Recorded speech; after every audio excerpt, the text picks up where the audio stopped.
Today is Mayor Harrell's One Seattle Day of Service, where we ask people from all over the city to come together and give back to their community. We're just so pleased to be here and helping El Centro de la Raza. We got a beautiful day. Many of you could do whatever you do on beautiful days, but look what you chose to do.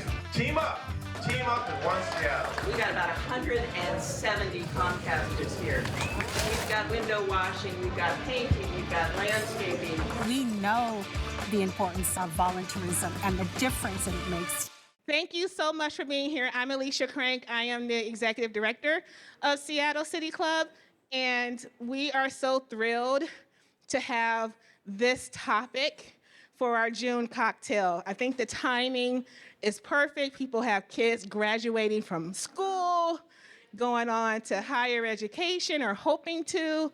So we thought it was just a great topic to talk about today about improving accessibility to higher education. So we have a couple of different panels for you. The first one will be focused on organizations that kind of help create those financial pathways for affording and having accessibility to higher education.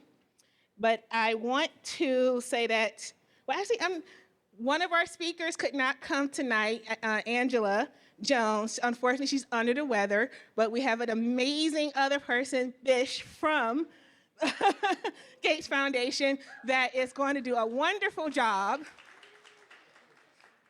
And you'll probably see some connectivity throughout the course of both of these panels, because I think all of them have some connection to Washington STEM. So that was very fascinating to kind of learn as well. I do want to thank our main title sponsor for Civic Cocktail, where this would not be possible, Comcast. I know they're in the house today, so thank you so very much. Our friends at Bermudez Media, that makes us look good on camera. And the collective, thank you so much for allowing us to utilize this amazing space and the different spaces within it to be able to bring you this type of programming. So there will be, thank you. So there will be a Q&A session, probably about 20 minutes in. So I'll be linking up with our moderator to kind of let her know when that time comes. At that point, we'll have a microphone that goes around, so just raise your hand when that time comes. And this session will go probably about 40 minutes total. So if you don't get an opportunity to ask the question that you want, our panelists will be around, and you can always follow up with them afterwards. So please don't feel like this is a one and done. So with that, I am going to hand it over to Dalia Bazaz.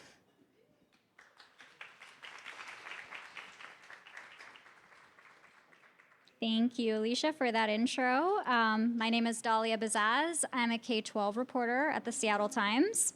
Thank you to everyone for being here, and thank you to City Club for organizing the event. It's really special to be doing the work that I do in a city and region that places so much stock in education, and it makes the discussion that we're about to have today so rich. All over the country, the industry of higher education is at a crossroads, and Washington State is no exception. Since 2018-2019, enrollment at community college has fallen by more than 25%, at Washington State University by 11%, and at the University of Washington by 1%. Washington State has one of the most generous grants for students seeking financial aid, and yet we rank near the bottom in terms of FAFSA completion, the student financial aid form. Added to that is the complex and changing job market that awaits high school graduates and the arrival of artificial intelligence to the workforce. I'm excited to dig into these challenges facing the post-secondary education world with both of our panels today, and hopefully come away with some of the promising solutions and some story ideas for myself. Joined with us in this first session are James Dorsey, the president and CEO of the College Success Foundation, Brian Jeffries, policy director for the Washington Roundtable, and Bish Paul, a senior program manager at the Gates Foundation's Washington State Initiative. And as Alicia mentioned, we'll talk for about 20 minutes, and then you'll have a chance to answer questions. And before we dive in, I'm going to ask the panelists to give a brief 1 minute or less introduction to themselves and the work that their organizations do. Bish, let's start with you, and then we'll hear from James and Brian. Thank you. Thank you. Bishwal, he, him pronouns. I'm here representing Gates Foundation. I've been working at the foundation for 2 months, so Sorry if I do not know the mission by heart, but what really drew me to the work is 20 years ago, as a first-generation college student and from a low-income household, I did not have the income or the ability or to figure out college and to navigate it. And Gates Foundation was one of the first grantees to actually give me a grant. I was able to finish my cell molecular biology degree, so a STEM degree, and then a PhD in molecular biology just down the street at Fred Hutchinson. And all of that happened because someone, an adult in the system, took it upon themselves to be able to invest in students and to do that on a systems level. So that is basically the job that I do now. I invest in solutions, I invest in policies, and I invest in students in the ability to break cycles of intergenerational poverty.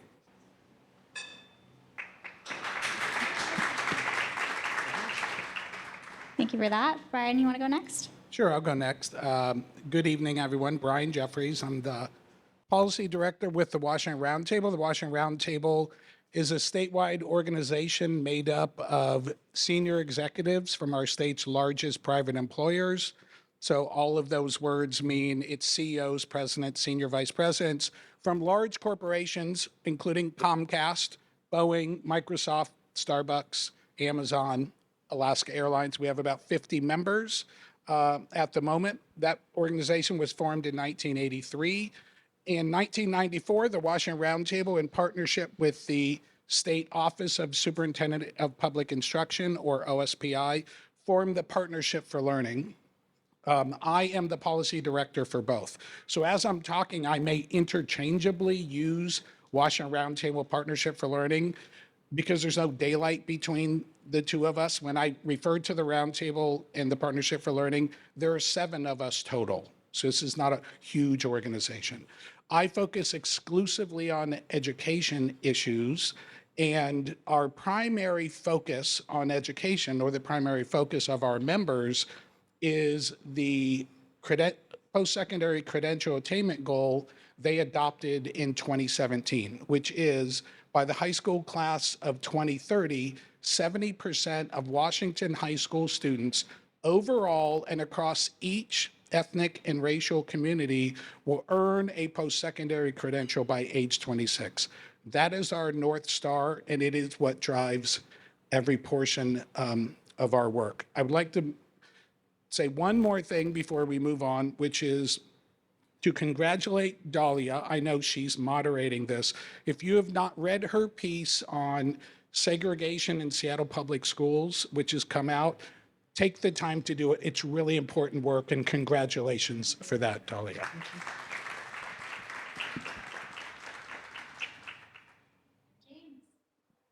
Thank you, Dahlia. Good evening, everyone.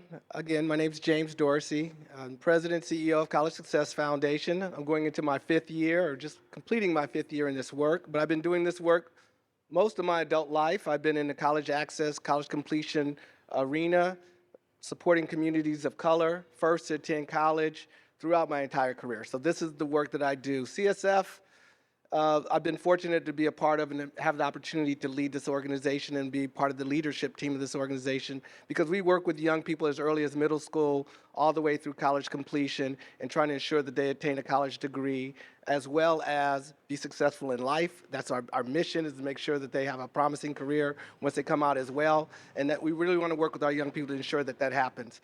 So CSF, we do even a little bit more than that, because I have someone in the front row right here, Juliet, who also is our policy lead, and she does a lot of work in terms of ensuring that we're a strong public-private partnership and ensuring that we have the resources we need to have to support our foster community, to support our college students, as well as supporting our pre-college programs and helping our young people navigate. Thank you for being here, Juliet, and supporting us.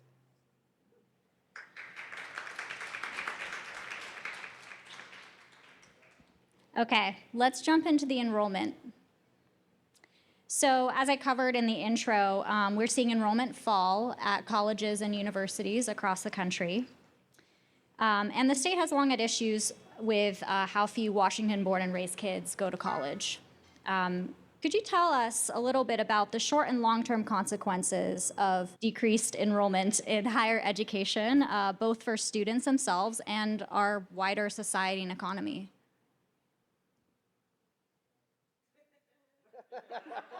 I knew they were going to do, they said they were going to, but I thought, well, maybe they will take the chance.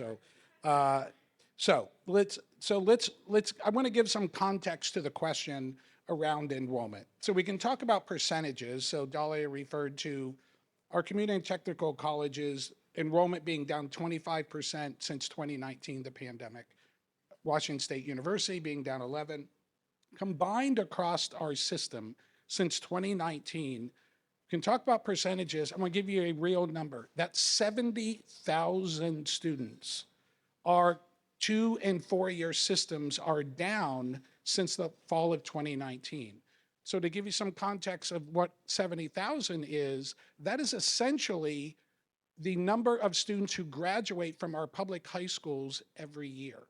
So what we've lost in terms of enrollment and students being on a path to a post-secondary credential is essentially an entire high school class not going to college.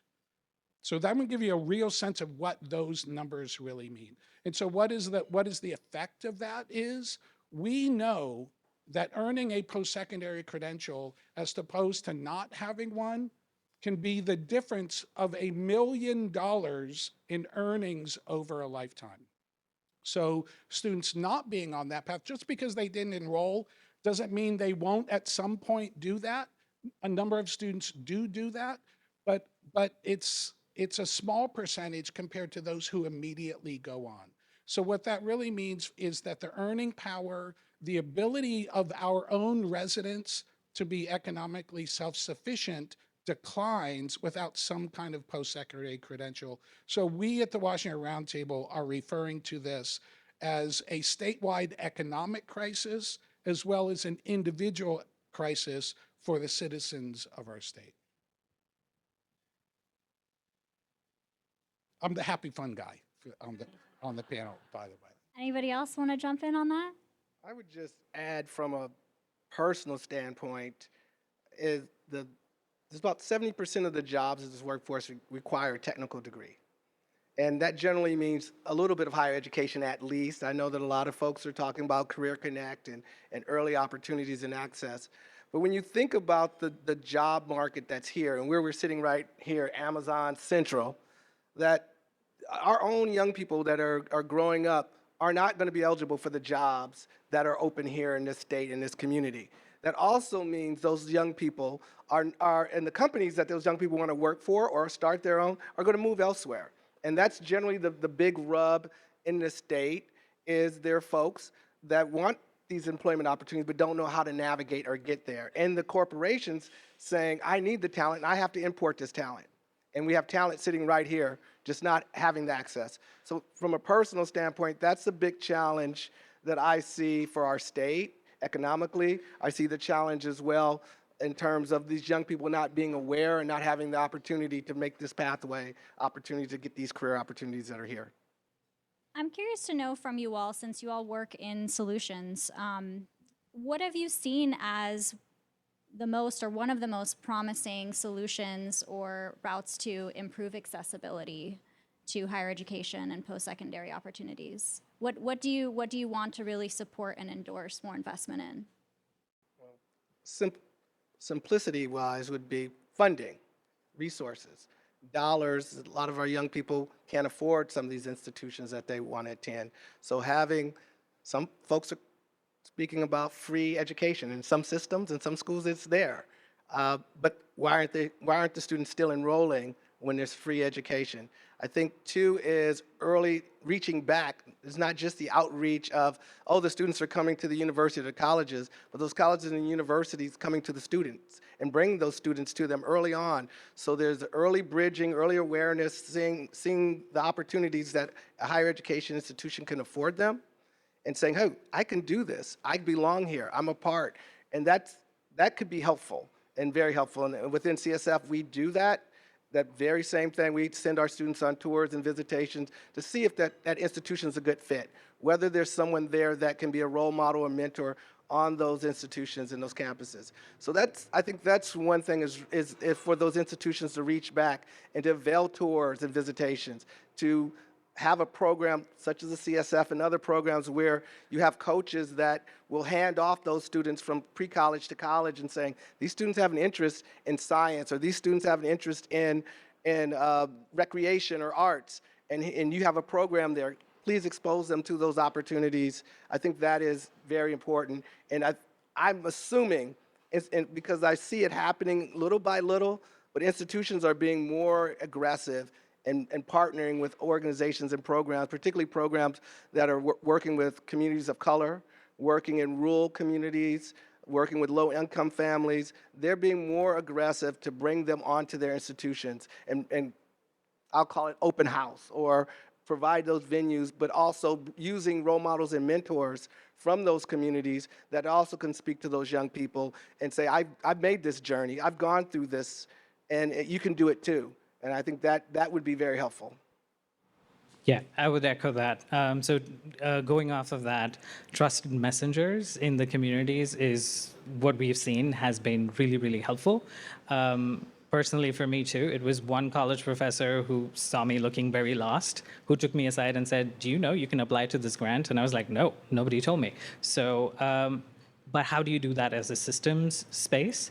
And that kind of approach we have taken at the foundation. So this is the first, we are the only state, Washington State is the only state that has a Washington State place-based team, because we understand that you can't just have reports that are national. You also need to work in close partnership with communities of color, different communities in the state itself.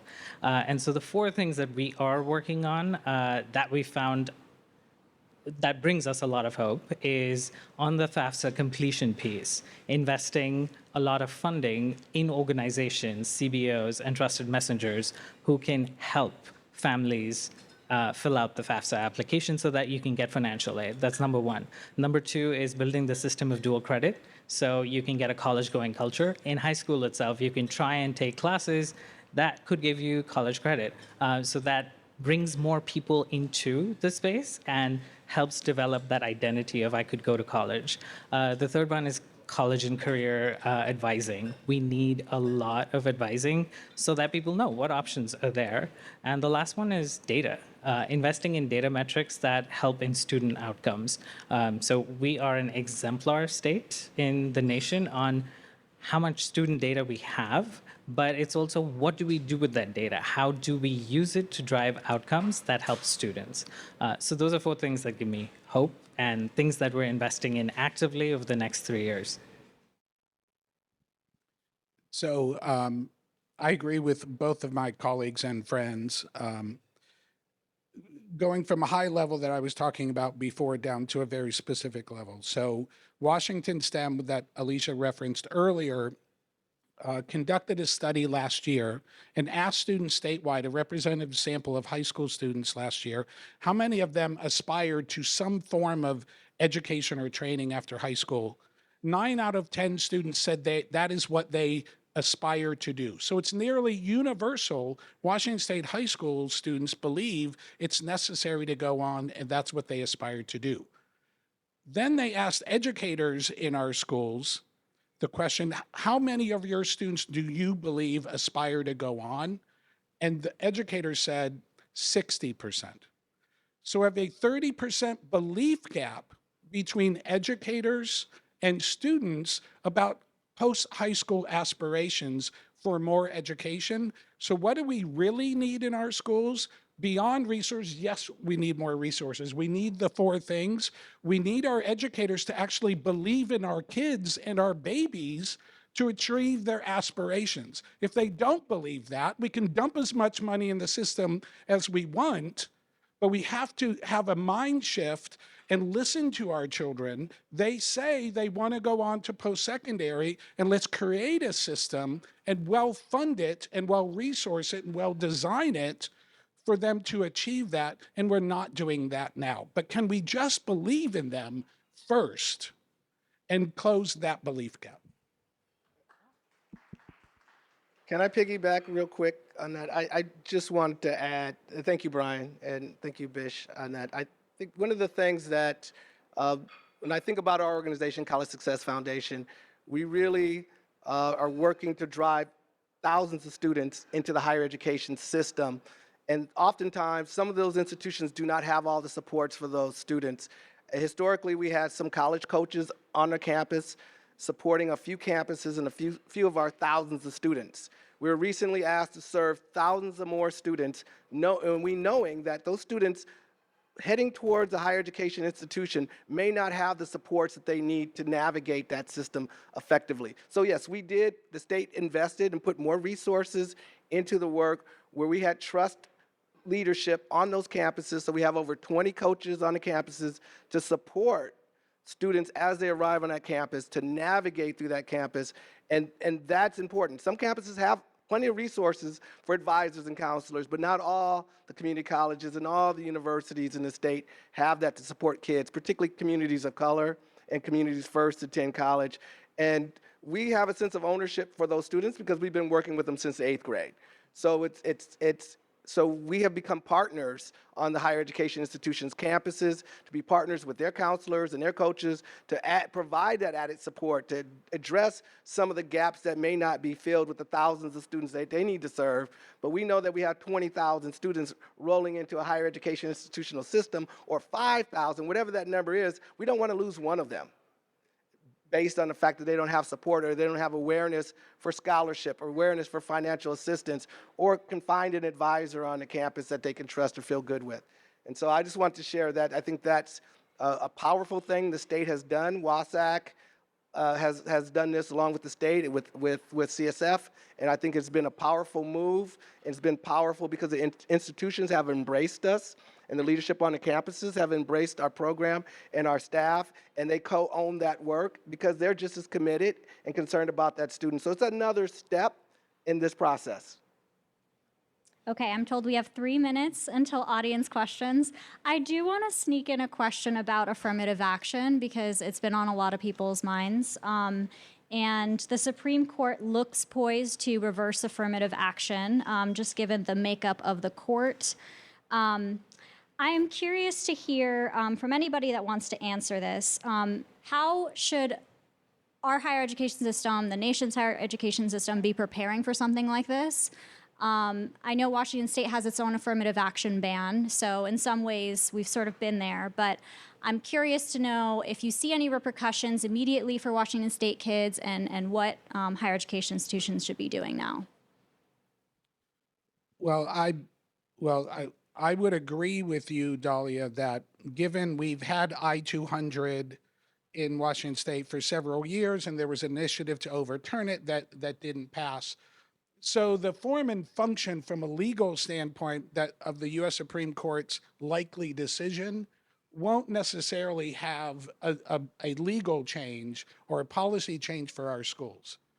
Where I believe it will have a change, and we saw this when I-200 passed, is a dramatic drop in applications from Black students, brown students, and students from low-income backgrounds. Even though affirmative action as a policy won't change, I think the message that is delivered to our children of color is that they're not wanted and that they don't belong. And so we have to go back to my previous statement to when that decision comes down, we all have to be the village and tell them, we want you, we still plan on supporting you, screw them in DC, we're still gonna take care of you, and we have to deliver that message, because if we don't deliver that message, what I'm fearful of, even though again, it's not a change for Washington State, we're gonna see a drastic decline in applications, and therefore, and where we're already having drastic decline since the pandemic, we're going to see that again if we don't be clear in our messages as partners and among the schools and parents and other organizations to say, this is not a change, folks. Please come to school. Please come to campus, and we're going to support you. Brian, you took all what I would say, but I think it's troublesome. And we as a community-based organization, we have to stand strong and say, we're not changing. We're not doing anything different. We have more resolve now to continue to encourage our young people and push our young people to pursue a higher education opportunity. That's not going to change. And that is huge for us, but we know that it's a systemic challenge. And we're going to message to the world. We're going to continue to tell the world, we're going to continue to do this work. And we're not going to be deterred by this. And so I think that is an important thing for us as a collective, to bring community together. Brian was talking about that. There are other organizations that are doing very similar work, and that we need to come together and we need to message not only ourselves, but message as a collective and figure out as a group, what are we going to do? What are we going to do as a collective and imposing change and process improvement? Because it's not great now. It is not great now. The access opportunities for Black and brown youth are not great. And the threat that would even go down a little bit is very concerning and frightening. And it drives deep in the core of the work that we do and what we're about at CSF and our partners here. So this is some big work for us, and we're going to be out front, and we're going to be out front with you guys and messaging that we're not going to be deterred by this change in the law. We're ready. Okay, so we've got a microphone set up. Oh, there we go. If y'all want to line up, anybody that has questions for this incredible panel. No, my name is Laura Ruderman. I run the Technology Alliance, and this is an issue that we have been flagging for 20 years. I think we should have some numbers. We're in the bottom 5 states in the nation that send our kids to college. Any college, tech prep, 2-year, 4-year, bottom 5 states in the nation. You all have a lot of focus on the financial aid piece of it. You know, it started with Governor Locke's College Promise Scholarship. We have the most generous financial aid, all of that. I have a different perspective that Brian is probably tired of hearing, that we look at enrollment either from, oh my God, the colleges aren't enrolling enough students to be viable, which nobody really cares about that, because we all know that the colleges know they can go overseas and get all the students they need to be economically viable. What I see and have seen for a long time is nobody's responsible for that handoff. It sounds like, James, right, College Success Foundation does that, but you can't do that for every kid in Washington State. Trying, but no, we can't, right. And we know that the public K-12 system is driven by money, by funding, which comes from the legislature. And it's driven, we do what we measure. And WASAC is great, but why do we not publicly identify, like we do with the WISPY, HISPY, whatever we're calling it these days, scores and college graduation, right? Why do we not publish, this is how many kids from each high school within 1 year, 2 year, pick your measurement, go on to some form of higher ed, tie a funding mechanism to it. I mean, I know there were problems with No Child Left Behind. We're probably smart enough to fund those. But don't we need a public policy focus on the handoff? Because the high schools worry about graduating them. The colleges worry about enrolling kids from somewhere, anywhere. Who's accountable for that gap? This is why I didn't want to go first. That's a good question. I'll say this. I'm not going to call out names and who's acting like they're not accountable. But I think that's the reason why organizations like CSF are here, to help fill those gaps. But you're right. We can't serve and reach every child, but we have a responsibility to bridge that gap and that transition from high school to college that the systems aren't owning as a collective. But we should, because the higher ed systems are public and the K-12 system is public. So why does not our public policy support that handoff? I invite that. This is going to be my thing. Drumbeat. Well, Laura and I've had this conversation, and I know we don't have a ton of time, but I will agree with what she's saying, is that from a public policy standpoint, no one is responsible for the transition, right? And so We can talk about accountability, and I often talk about accountability in two ways. There's big A accountability and there's little a accountability. Big A accountability is, what does the law say? What do accountability measures say you must do? Our high schools, we do have an accountability framework in our state for K-12. The percentage of graduates who enroll or go on or matriculate is not a measure. I was on the state accountability framework work group. I tried to get that one. I tried to get that to be a measure, and I was outvoted like 40-1. Because the other 40 were school district superintendents, principals, teachers unions, counselors who were like, we can't be responsible for what a student does after they leave. We could prepare them. What if they just choose not to go on? We shouldn't be held accountable. That was the argument. But there is little a accountability, and that is organizations like ours, organizations like the Seattle Times, publishing annually, because it exists.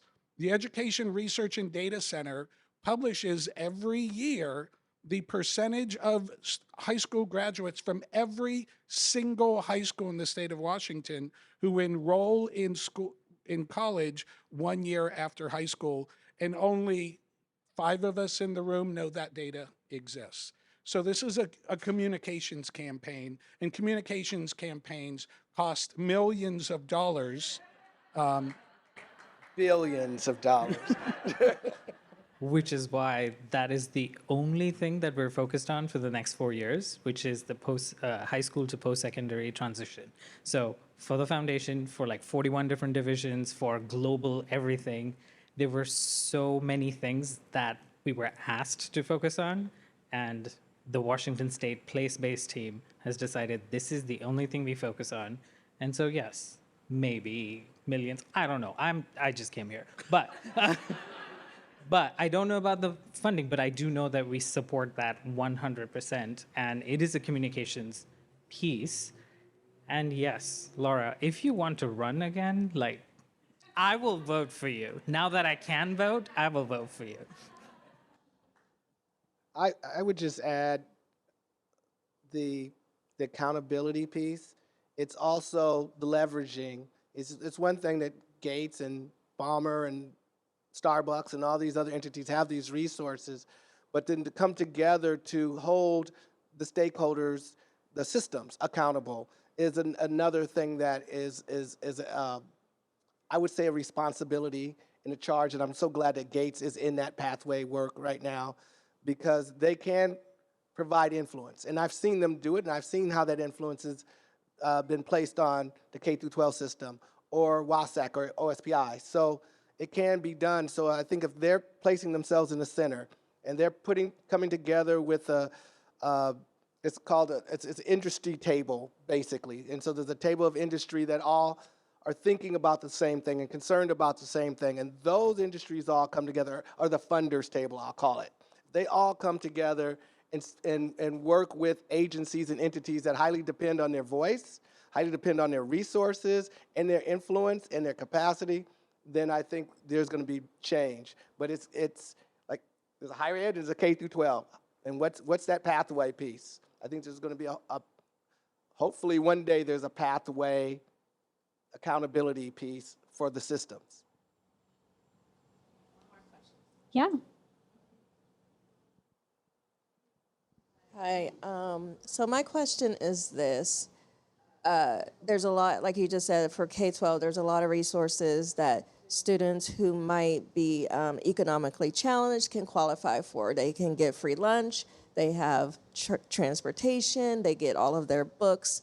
Once you graduate, oh, you're a grown-up, and then you go to year 13 and you have to figure out, oh, all of a sudden I'm an adult and I have to navigate all of these systems. Well, I'm still hungry, I still don't have transportation, I may not have stable housing. And so I think part of that gap is the affordability, the scalability of navigating from, okay, I was an 18-year-old teenager, now I'm an 18-year-old adult 3 months later. And I don't think we talk enough about that. Like, people who have support and have just say, oh, we already know we're going to go to college because everybody in my family is going to college and this is what we do. Or, hey, good luck to you. You got a high school degree. We think McDonald's is hiring. So I don't know if that is really a question, but if you want to talk about that, I'd love to hear your thoughts. So before you go, what was your name? I'm sorry, you didn't. My name is Lynette, and I work for Africatown Community Land Trust.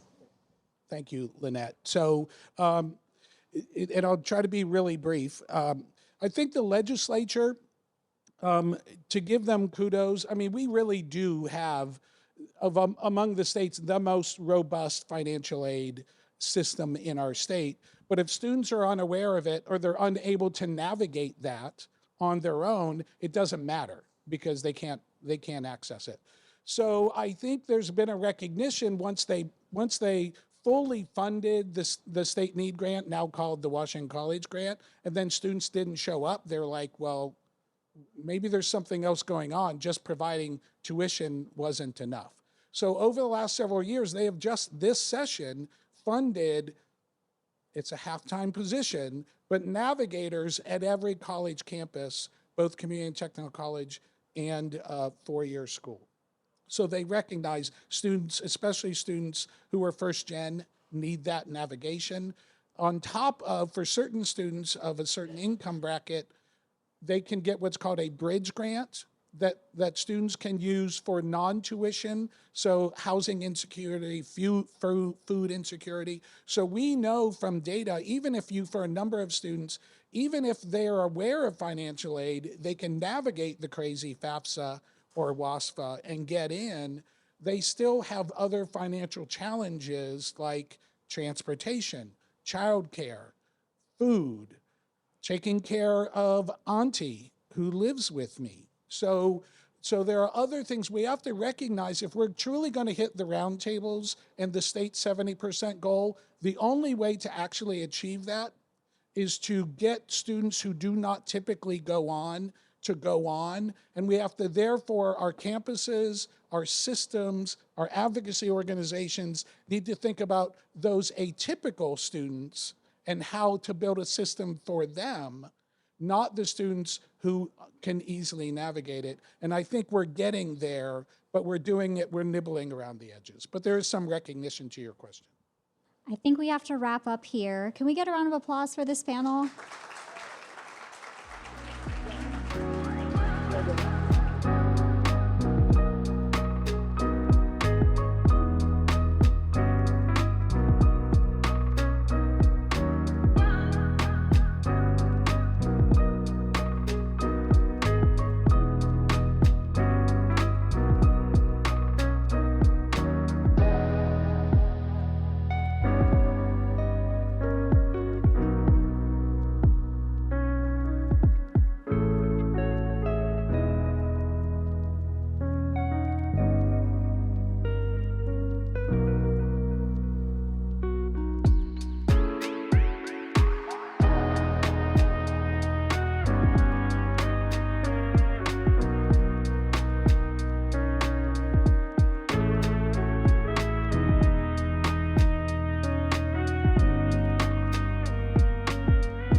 Okay, welcome back. That was a great first panel, correct?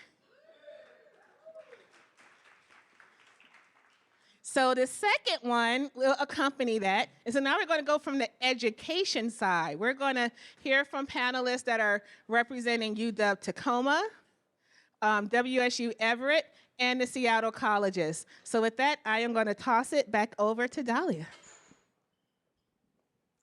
Welcome back, everyone. Here on this panel today, we have Sheila Edwards Lange, who is the Chancellor for the University of Washington, Tacoma. We have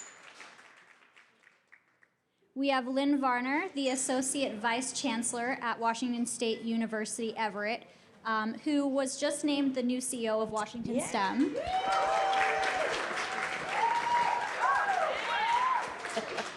Congratulations. And we have Rosie Rimando-Chareunsap, the Interim Chancellor for Seattle Colleges. Thank you.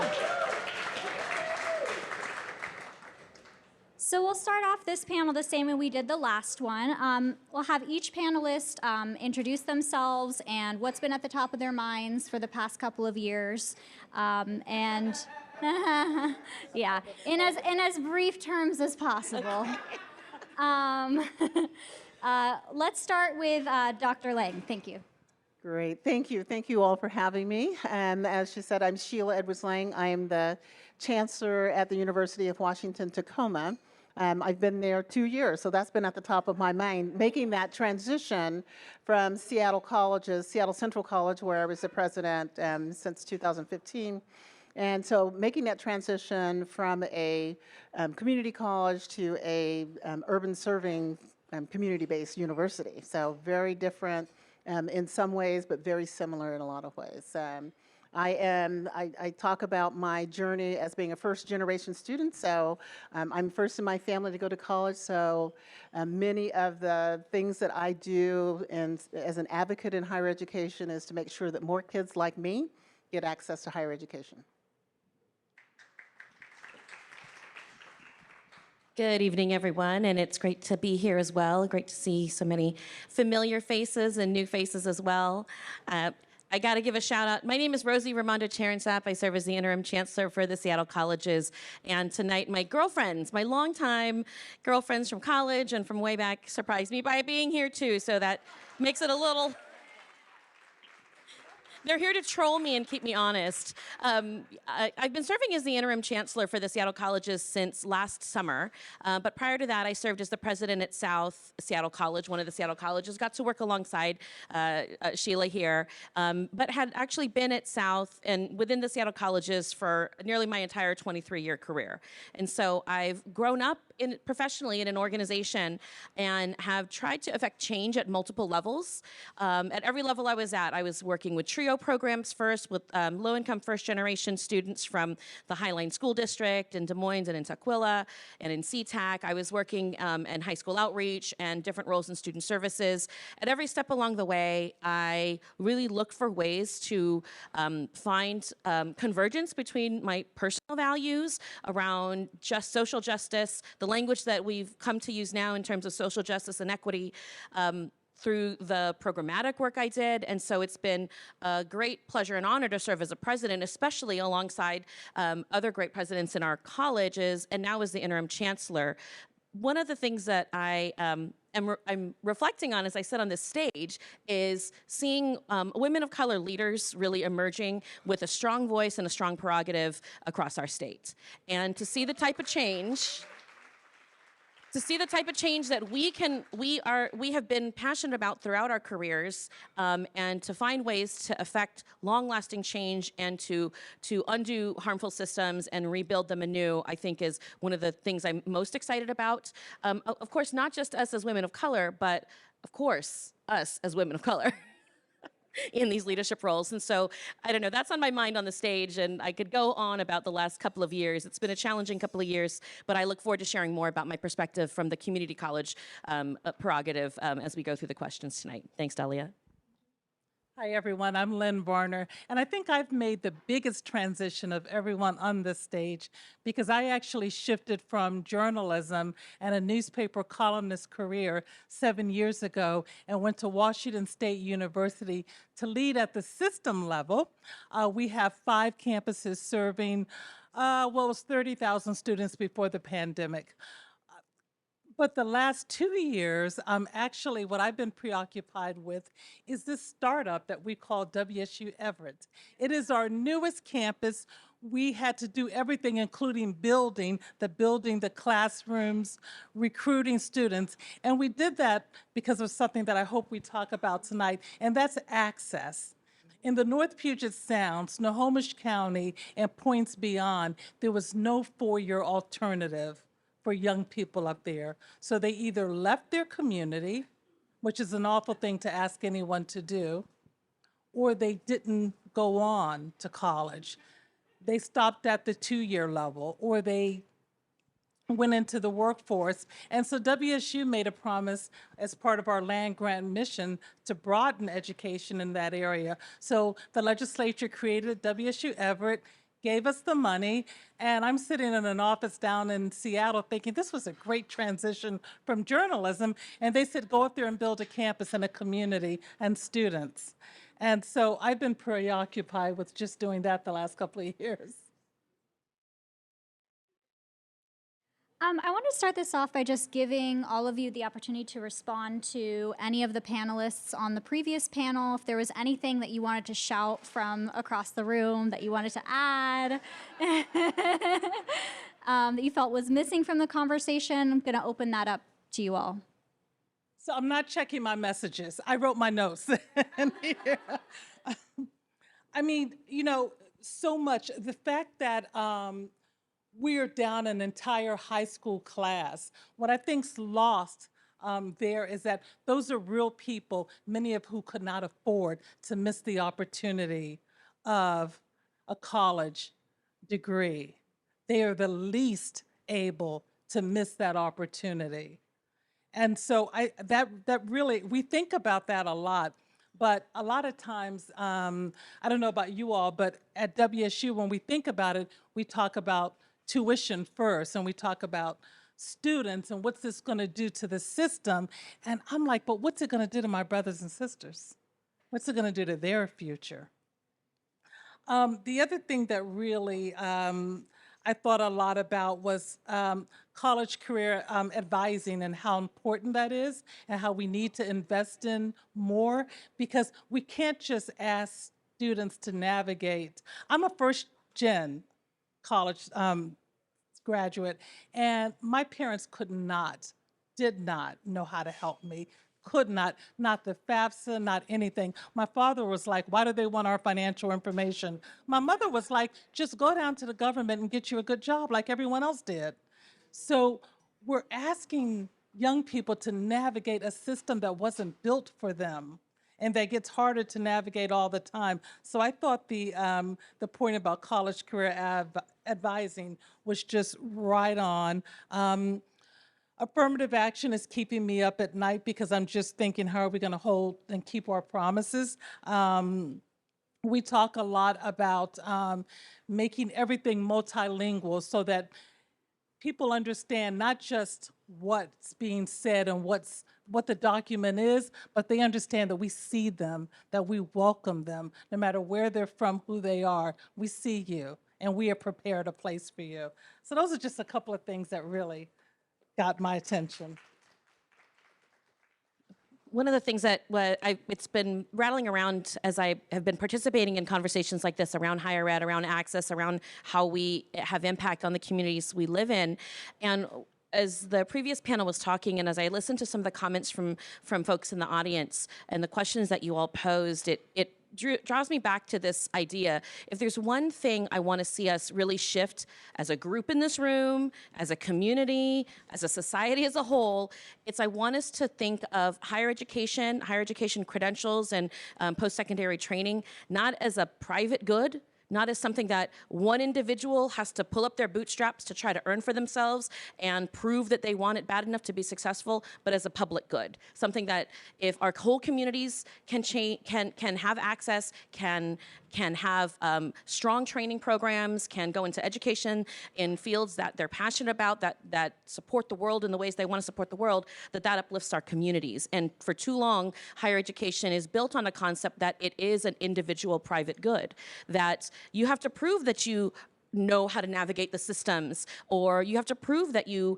are good enough to be there in order to achieve it, in order to even try to achieve it. And I think if there's one thing that we're learning, one thing that I can see in the friction between how do we make this happen, it's if we as a community can shift that perspective at the K-12 schools, from the youngest grades, all throughout all aspects of our community. If we can think about higher ed, post-secondary education as a public good, then we can do a lot in this generation to shift where we go next and what our communities are able to achieve, both economically, because that's a part of it, but also aspirationally, philosophically, spiritually, in all the other ways that matter, even more than economically, I think, on an individual level. So.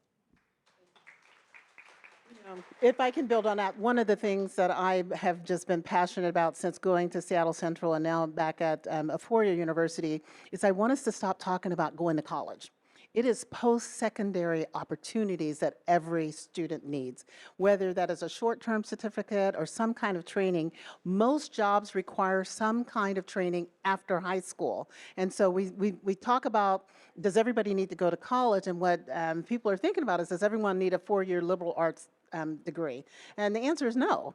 But everyone is going to need some kind of post-secondary training opportunity. And so if we can get away from this language about going to college and just start talking to our young people about what happens, what training they need after high school, I think we will go a long way. Now, a lot of that is working with parents, because most parents, I would say, they didn't aspire for their kids to go and get a short-term certificate. They want their sons and daughters to be doctors, lawyers, business people, and they can do those things with short-term certificates. It's just a pathway has to be made to get to that. And so we've got to start thinking about post-secondary opportunities rather than going to college. And if I could just add one more thing, I think we have to stop saying that college is unaffordable. It is indeed affordable. Especially in Washington, which has one of the better financial aid packages. But also what I have learned being in higher ed is how much money we've raised, how much philanthropic support we have for young people, not just for tuition, but also for books, for laptops, for food, for gas.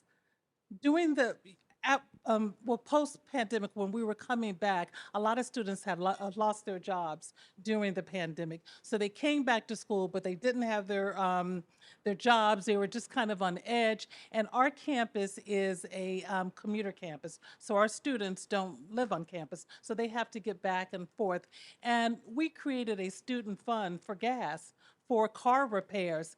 And it was easy to do. Donors were like, yes, I'll give to that, yes. So I just wanted to say college is affordable. Thank you. That actually dovetails into the question I was going to ask next. I brought up in the previous panel that FAFSA completion is a significant problem in Washington State, and it stands out because we do have one of the most generous financial aid programs in the country.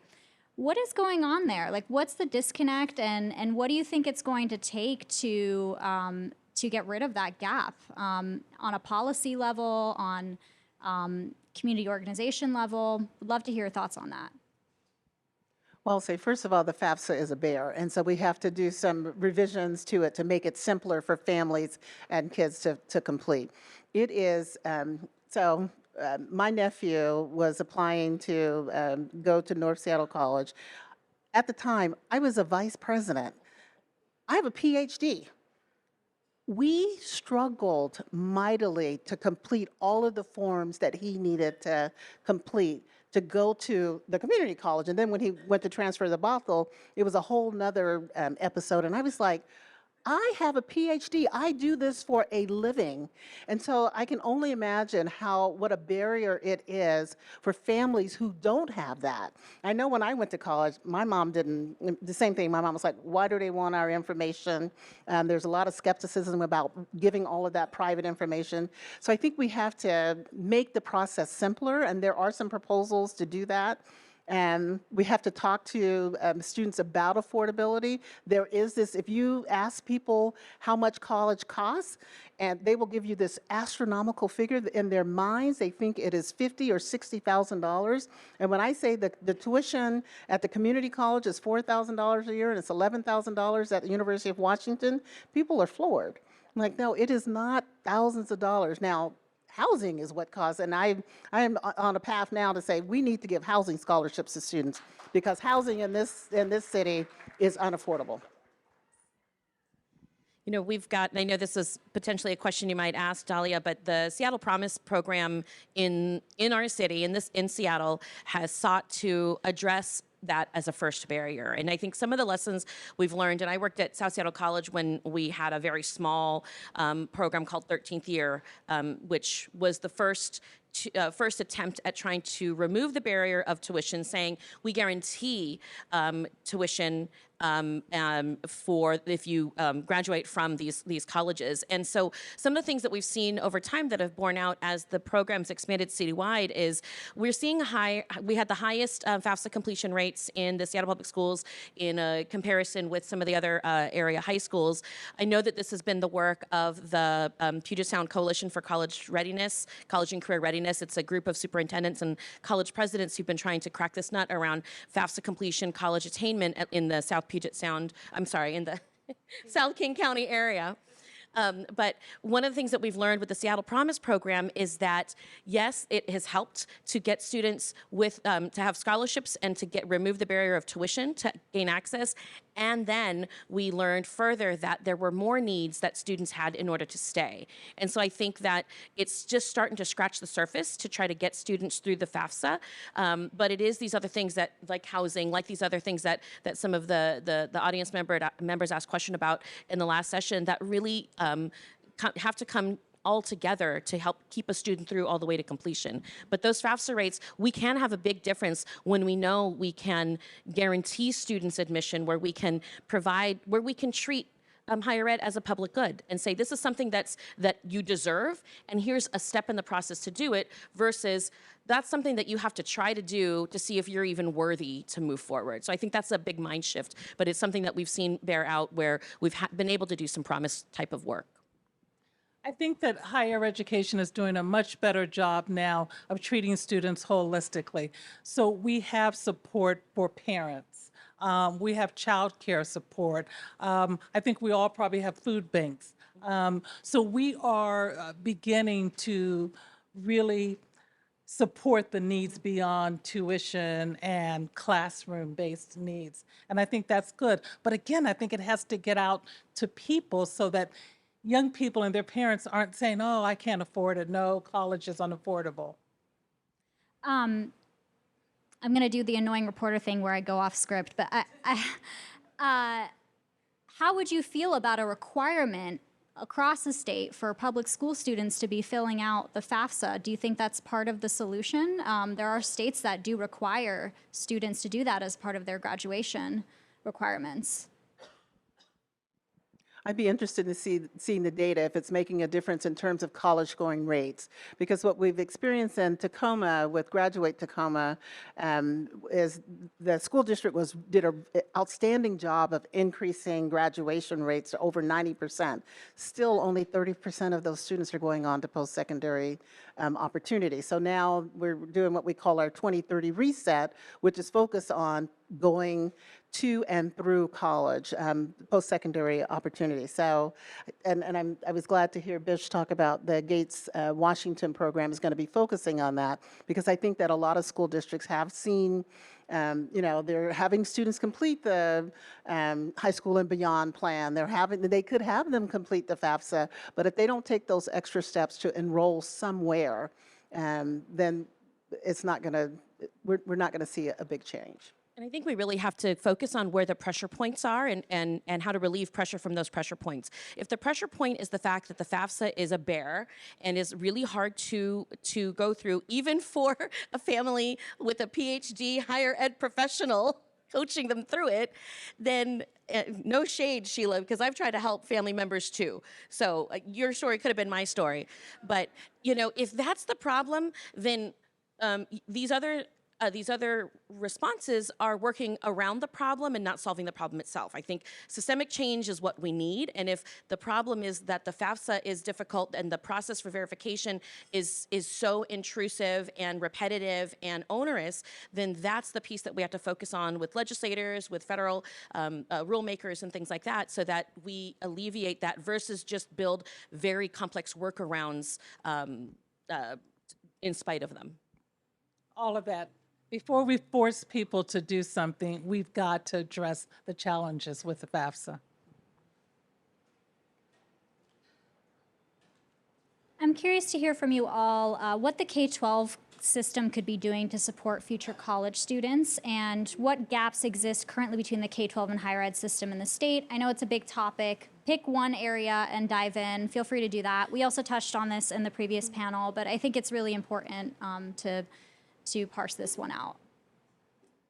I'm going to lean on these two because I will say that our campus, it's a 2+2 model, so we only take juniors and seniors. So, so we don't interface with the K-12 system much, but because our partners are the community colleges, of course, we see the pain points down down that way. And part of it, we've created dual credit and dual admission programs, which have really helped because then students who are coming out of the K-12 system, they have a plan. They know they're going to the community college system, but they know that beyond that, there's a place for them. And, you know, we started it by just saying, be a Coug early, but it's really turned into this thing where we're like, be a Coug, be a Husky, be a Vandal, be whatever, but see community college as a continuum that you're going through, and that's not your stop. That's not where you're staying. That's just a pass through. I have thoughts. I was waiting to see if Sheila was going to jump in first.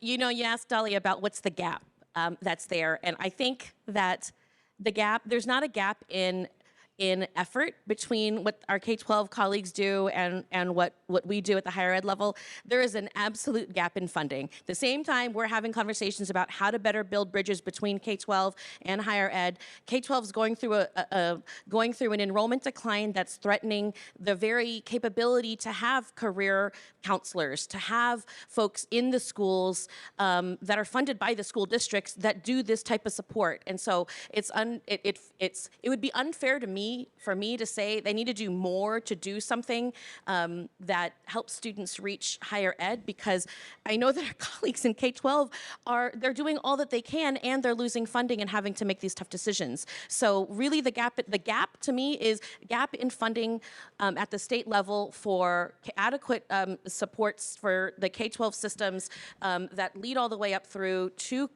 high school, that support students into higher ed, and then support for, and I'll be selfish here, for community college systems. We don't have the large endowments that our wonderful colleagues at UW and WSU, Go Cougs, also have access to. We don't have that.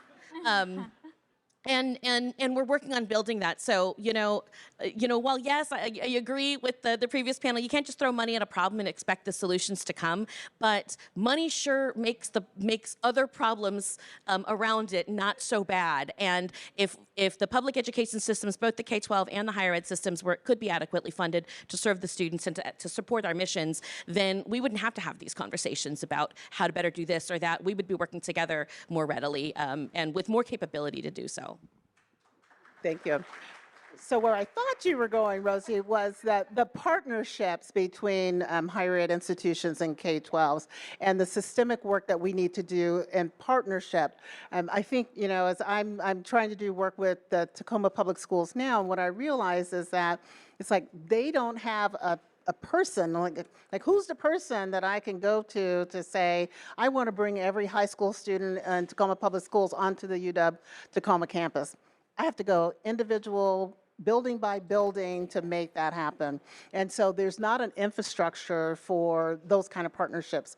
We have an Office of Community Partnerships at UW-T, and they do a lot of work with industry and with the port and others, but trying to facilitate the partnership with the Tacoma Public Schools, it's a bear, because it's like you don't know who to go to, or you start something and 6 months later that person is gone. And we experienced that when we were working on the Seattle Promise. It's like, can we just get some consistency in the K-12 system of somebody that we can consistently work with on some of these issues? So it's training people how to work in partnership and then doing some of that collective work together. I'm sure you all are tired of being asked about this, but in regards to the enrollment declines, I'm wondering, is there something that people that work outside of your role, outside of colleges, maybe don't always understand or get about this. Are there any myths you want to dispel about the enrollment crisis?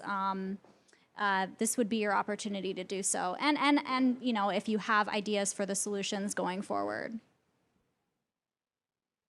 Well, maybe I'll start, because one of the things that I think is our enrollment is rebounding this fall, so it is coming back, and it is coming back as a community college enrollment is coming back. And what you have to realize is that many of the students who were in the CTC system, they lost their jobs. I mean, so when I was the president at Central when the pandemic started, and many of those students were working in hospitality industry, in retail, and restaurants. When those things closed, they lost their livelihood. So trying to think about, you know, it's like hierarchy of need. Higher education was just not as much a priority as trying to stabilize their families. And so now that those industries are coming back and there's alternative ways for students to pay for their higher education, we're seeing those enrollments rebound. And one of the things that we talked about, on the prior panel talked about, it just pinched my nerve, and that is, you know, for those students, if they don't get back in college or get back enrolled in some kind of workforce training program, they're going to be forever behind.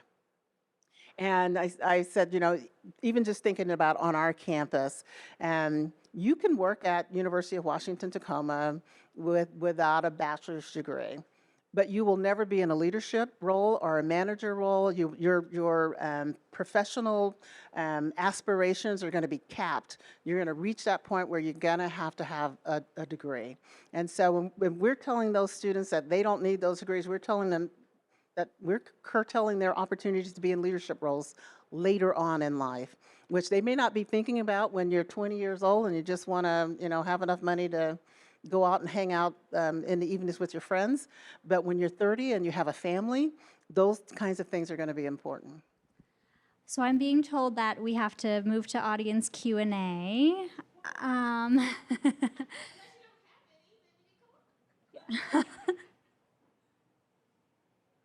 Sunny.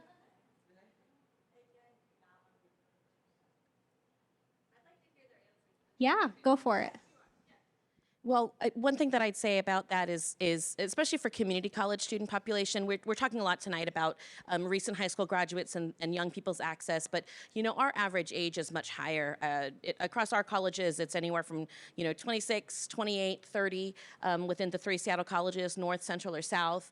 And so we are, and actually the recent high school graduate population is less than a fifth of who our students are. They're Gen Xers, they're in their 30s and 40s. And they're folks with families. And so one of the bigger barriers, I mean, some of our students are literally a flat tire away from dropping out, you know, because of the expense, the inability to get to school, not having another. They're coming to us sometimes, just pulling it together enough to get there. The pandemic showed us that one of the biggest challenges I really believe is access to affordable childcare as being a major barrier. With a lot of our students, our parents or their caretakers in other forms in their families and in their households, that has been a huge barrier from students being able to come in, or those with school-age kids with some of the challenges we saw in the pandemic, how thin those margins are that folks are trying to come to school on. And when a change like that happened and our enrollment plummeted, I knew because I was a parent at home with the 3rd grader in my at-home office trying to figure out how to help him and run a cabinet meeting. So, we were facing that I was facing that at a very privileged level, and I know that our students were facing that at the various levels that they're at in their families too. And so just really to understand that our students aren't all 18 to 22-year-olds dependents on their parents' insurance coming to college. They are 30-year-old, 40-year-old, 50-year-olds coming in, changing careers, trying college for the second time in their life maybe, or trying college for the first time in their life while working and raising a family or having other obligations. And carrying so much on their shoulders. Exactly. I think that we were unrealistic to think post-pandemic that we could open the doors and they would come back. People lost family members. So much happened during the pandemic. And I know that at WSU, what we realized was we had to really pay more attention to mental health. challenges, and we had to invest in them because so many students coming back and business as usual was the last thing on their mind. It wasn't, we learned to not say normal. We learned not to say back to normal. There would be no more normal for so many of our students. And so there are many reasons for the decline in enrollment. For our campus, when the economy is good, for a lot of students, they're like, I have to work and support my family. I can go out and get a job right now. And, you know, Sheila, what you were saying about when you're young, it seems like a lot of money. You don't realize that not getting a degree decreases your lifetime earnings by $1 million. You don't get that. You just think, I've got a good job. So it was that. It was just some of the challenges around the emotional impact of the pandemic. But I think also it's a lot of people are still trying to figure out, wow, I almost died, or people I know almost died. What do I really want to do with my life? And that's a deep question that a lot of our advisors aren't prepared for. They're like, so you want to study engineering or history? You want to talk about these deep philosophical things, and I just want to sign you up. And so we just really need to pay more attention to the mental state that our students and prospective students are in. Any questions? Looks like we got somebody coming up. Oh, we have time for 2 questions. Hi, my name is Rosie Lopez. I work for the City of Seattle. I'm the Operations Director at Seattle Center.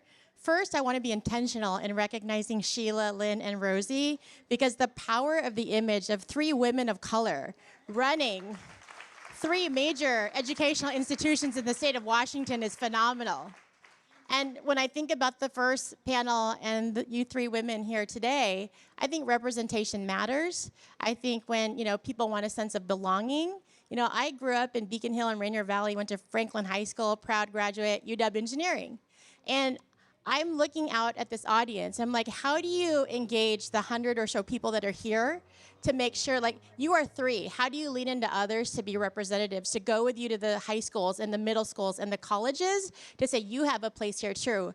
Like, we did apprenticeship. Women in Trades was at Seattle Center a few weeks ago. How do we show people that you have a sense of belonging? And so it's really like, I just, you know, want to know how I can help and how support and use our voice. And I am on Team Rosie with my colleagues here as well. But this is just a powerful, powerful image, and I applaud your efforts. Thank you. Thank you for that. I totally thought there was a question there. There wasn't a question? It was just an appreciation. Oh, fair enough. I was like, I was waiting for a question. Good evening. Thank you all for being here. Of course, thank you for taking that time. I know how busy your actual lives are, so thank you for that energy that you're still bringing to us tonight. Dr. Steve Woodard, I have the honor of serving with Volunteers of America, Western Washington, so it's great to see Snohomish County represented. But I'm also a city council member, so I kind of have that hat on as well when asking this question. I would love to hear all 3 of you talk to what you think is your responsibility, if any, as a system for re-entry, looking at our folks who are exiting the prison system back into our communities and want to be the contributor that they intended to be before they found themselves on the wrong side of the law. So thank you. Oh, Steve, that's my favorite. When I was at Seattle Central, one of the things, I was on an elevator with the students, was talking to them about their experience at Central, and they read me the riot act on the elevator from the 1st floor to the 4th floor of my office, saying that the college had sort of informal mechanisms for supporting reentry students, but we didn't have a place that they could actually go and know where they could get help. And so we were able to establish a reentry program at Seattle Central, put navigators into place, and actually have formal programs with the Department of Correction to better support students who are reentry. And the reason I was so responsive to that student was because it was an African-American student, and I had this aha moment that Black and brown folks, particularly men, are overrepresented in our prisons. And as we're doing all of this justice reform and people are coming out, what are they coming out to?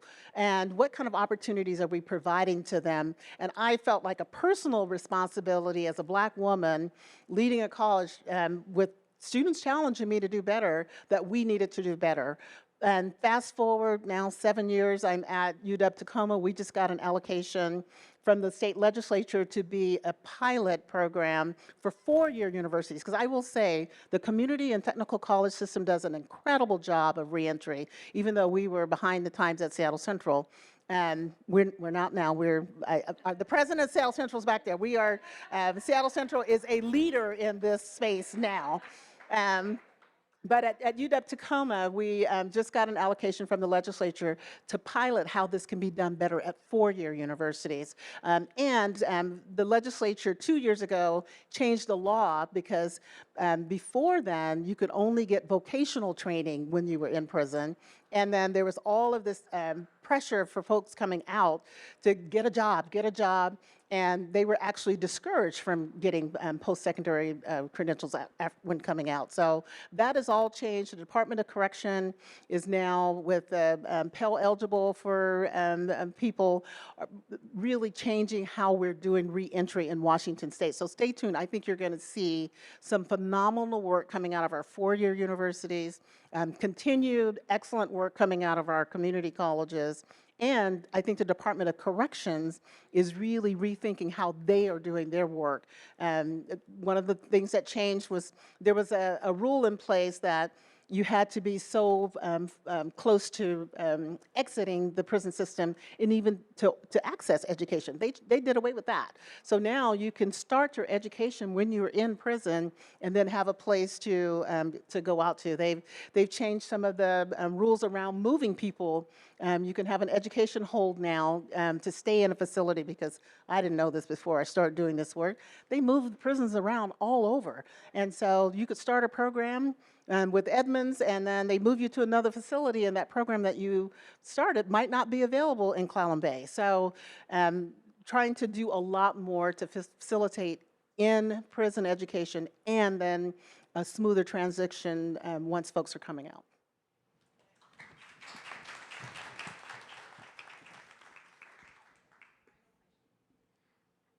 Final question. Oh, me? Do I get a... I'll give it to an audience member. Is that okay? Yeah.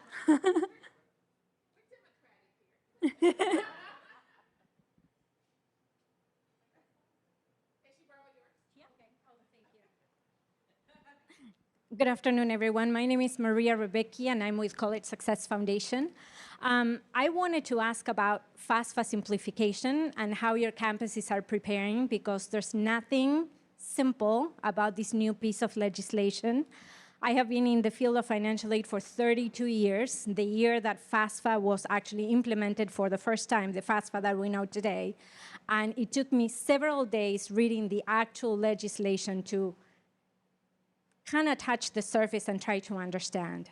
I am incredibly concerned about the implementation, not so much for the new students, the new students that are coming into your campuses, but the students that are on your campuses that have to relearn a process that, as we've been saying over and over, is not a process that was built to serve them. So I'm just curious to know how we're responding to this federal change locally and as state. Thank you. Sure. I can honestly say, Maria, and it's great to see you. Maria taught me something many years ago, and it was the phrase, don't get in between people and their money. When we think about how we provide services to students, Maria spent some time at South Seattle College in our financial aid office. I think that, like with many legislative changes, we're probably not as prepared as we need to be.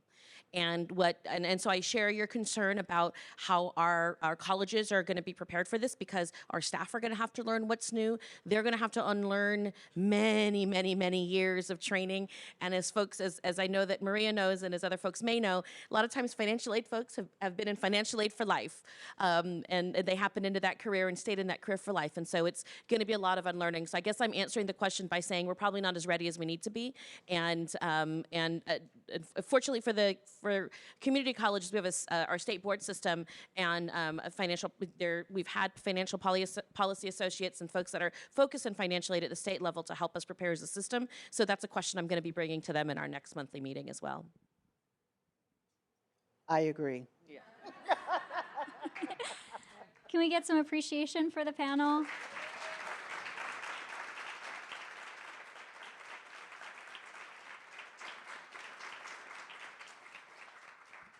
And as well for City Club and Alicia and Jeff and everybody at the organization.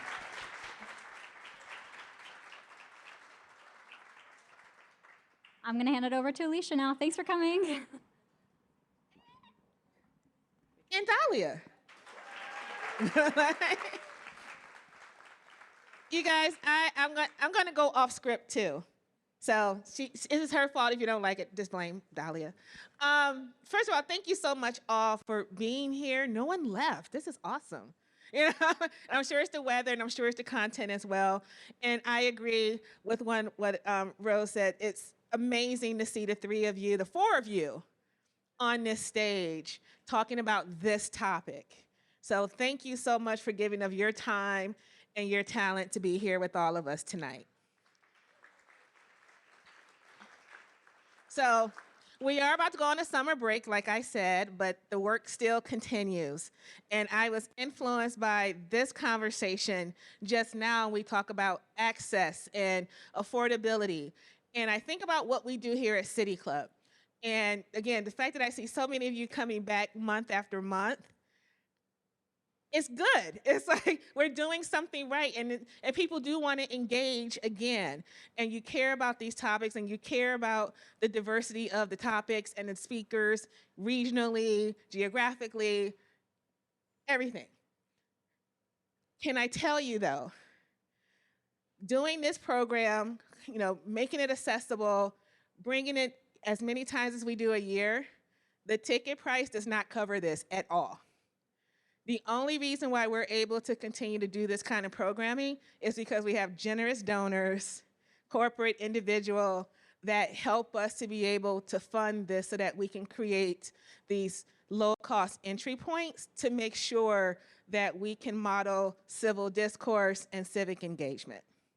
So as far as our Summer of Love campaign, Summer of Civic Love, I came up with that, I don't know why. You know, there's a few things we're going to do over the summer as far as our fundraising efforts. But I do want to talk about one very big, hairy goal, is that what they call it, that I have. And so in fundraising, there is a concept called give or get. You know, we'll ask for a number, and not everyone can give it. And I've been on boards and committees where I can't afford it, but I know people that could and have them come in because of those resources. City Club has a big, hairy goal of creating a civic support circle, and that's at $1,000. My goal is to find 100 individuals, organizations that are civically minded, that believe in civic engagement, that believe in civil discourse, especially in a crazy election year locally. We're going to do 4 debates this fall, districts 1, 3, 4, and 5, because we want to make sure that residents in those districts who are going to be electing someone new, because there's no incumbents, that they understand and get more invested and involved in who's running, what those positions are, so that they can make an educated decision. But we need that support and funding to be able to deliver that. So my ask of you is that if you know somebody or an organization that is willing to donate $1,000 to City Club this summer so that we can continue doing this work, I would be grateful. So, and if it's you, I'd be super grateful. But please share the word. Sharing is caring. This will be on video very soon. And we're going to have fun this summer while we try to make this big, hairy goal. We're doing something with Rick Steves later this summer, too. So if you're in Edmonds, because that's where I live, you're going to have a lot of fun in August. So with that, again, thank you so much. Thank you for your time, talents, and treasures. And we will be back here in September for our next Civic Cocktail, which actually complements what was talked about today. We're actually going to talk about the jobs and the training that's necessary to earn the $30 or $40 an hour that they say it takes for people to live here. We say that we need to make that happen, but we don't talk about how to get there. So we're going to have some great panelists here that are going to talk about how to do that and give actionable information. Okay, so we'll see you in September. See you in September.